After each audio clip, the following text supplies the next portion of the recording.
Mic లేకుండా సరే అన్న చెప్పేస్తా. చిన్న ఒకటే నిమిషం. చిన్న ఫ్లైఓవర్ 20 ఏళ్ళ సంది కడుతుండ్రు. డబ్బులు లేకపోతే కూడా నేను 2 కోట్లు బదలిప్పించి ఆయన 90% కంప్లీట్ చేసిన. ఆయనకు 4 కోట్లు రావాలి. 3 చచ్చిపోయి వీడికి ఆ ఫ్లైఓవర్ బంద్ ఉన్నది గట్కేసర్లా.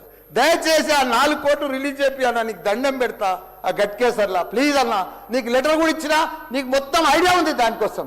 థ్యాంక్ యూ అన్న, థ్యాంక్ యూ అన్న. దీనికి బడ్జెట్లో ఇక్కడ జిహెచ్ఎంసీకి ఇచ్చిందంతా కూడా దానికి ఇవ్వాలి. ఎందుకంటే ఈ చెత్త అంతా అక్కడనే వస్తుంది.